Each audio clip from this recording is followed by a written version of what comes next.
Hi guys, welcome back to second semester. We're going to get started right away with a little bit of background information so that we can move into a lab. Go ahead and put your name on the top of your paper.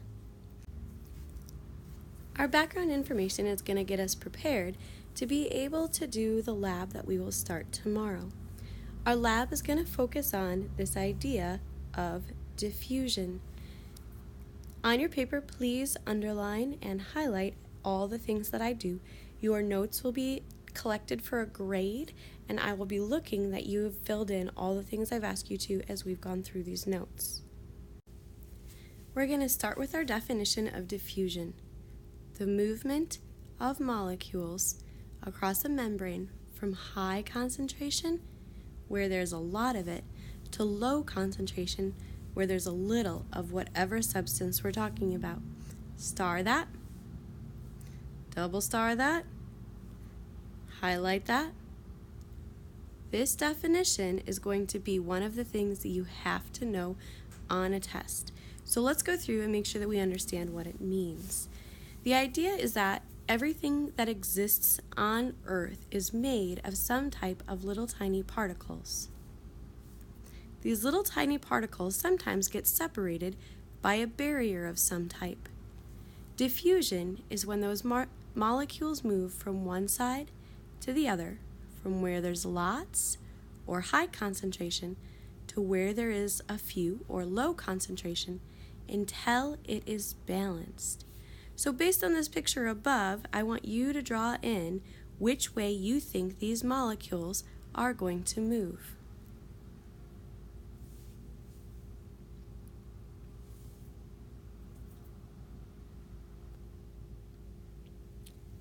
Let's define equilibrium. Equilibrium is literally like our math term that we've learned that means equal. So the idea of reaching equilibrium is when there's the same amount of each of the molecules on each side. Go ahead and please sketch in on your notes how many molecules you think will be on each side of the dotted line to make it reach equilibrium.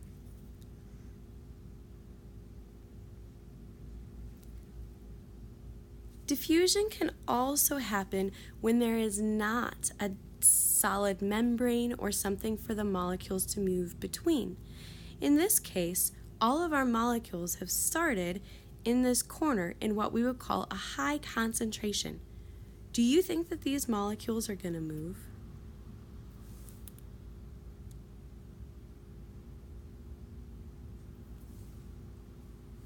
Go ahead and answer the question as a yes or no. And sketch a box and show me where you think those molecules are going to move.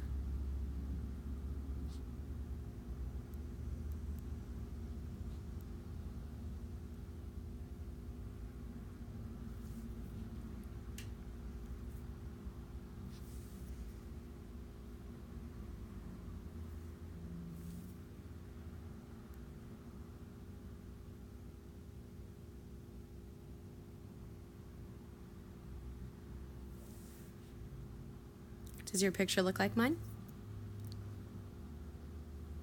So now we're asking, well, doesn't our body have to spend lots of energy to make diffusion happen? Well, actually, no.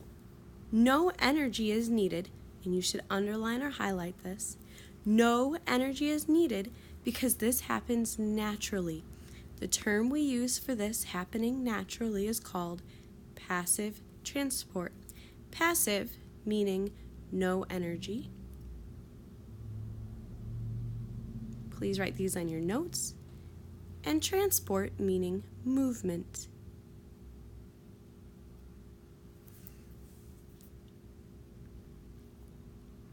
I'm going to quickly give you these definitions. We're not going to spend long on them. You'll probably see them as a multiple choice question on your test.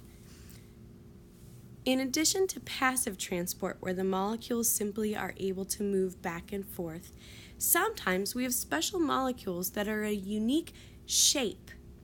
So if we have a square molecule, and that square molecule needs to get through your cell membrane into the cell or out of the cell, it requires a unique shape in the cell wall that will allow it to go through.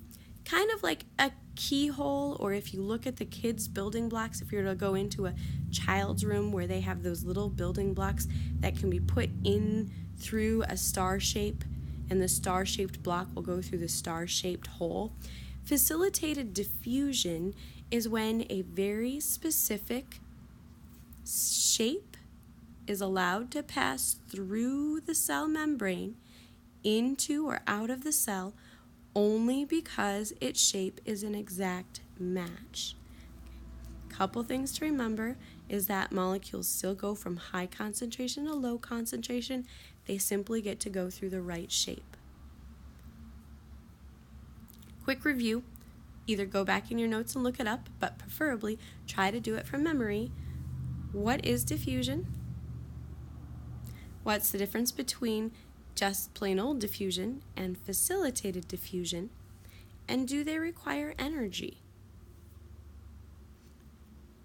These are going to be counted as questions for your project in class, so please go back and make sure they're answered before you go on.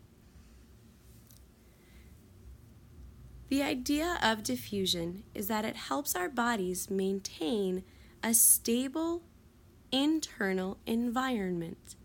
That word is homeostasis. Let's quickly define homeostasis. Homeostasis is the stable internal environment. For example, this is just one of many examples, our body has to maintain a stable internal environment of a temperature of about 98.6 degrees in Fahrenheit. If our body gets too hot, our body starts to get sick and things stop working correctly. If we get too cold, our body gets sick and things stop working correctly. So our body has to maintain homeostasis, that stable internal environment, for many, many different areas, including temperature, pH level, all of our different chemicals and hormones.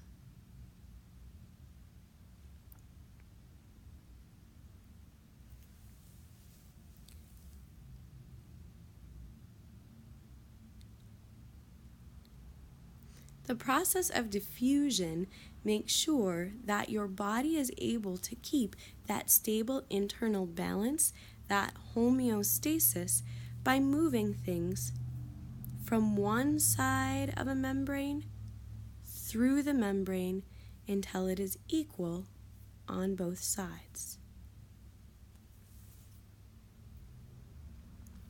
We're going to do a lab. The lab we're going to do is going to show us an example of why our cells are small versus big. Go ahead and give me a prediction. Which cell do you think is going to have the best diffusion? The little cell, the medium-sized cell, or the large cell? Please circle the cell that you think is going to have the best diffusion.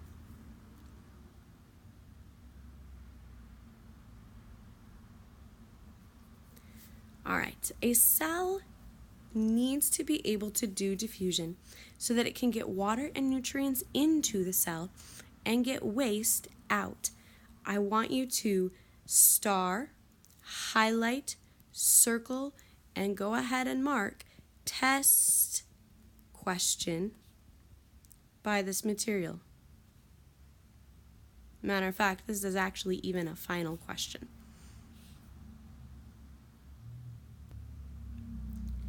In our lab, we're going to use 3 different sized cubes, small, medium, and large, to see which one of them is better at diffusion. When we work with a cube to determine how good it is at diffusion, we need to calculate the volume. In order to calculate the volume, we take the length of the cube times the width of the cube times the height of the cube. You are going to have 3 cubes. You're going to have a 1 centimeter cube, a 2 centimeter cube, and a 3 centimeter cube. Therefore, the volume of your 1 centimeter cube is going to be a length of 1 centimeter times a length of 1 centimeter times the height of 1 centimeter, which is going to be what? Please do the math and fill in the answer for the volume of a 1 centimeter cube. Repeat the steps and tell me the volume of a 2 centimeter cube. When you finish the 2 centimeter cube, go ahead and calculate the volume of a 3 centimeter cube.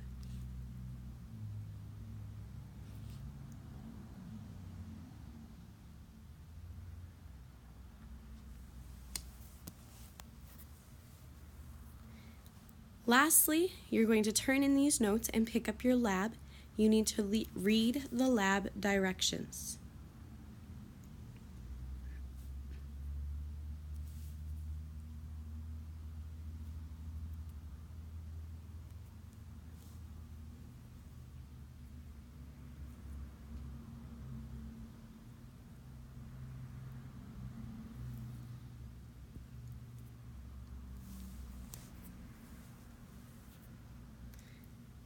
I'll see you guys when it's time to do the lab.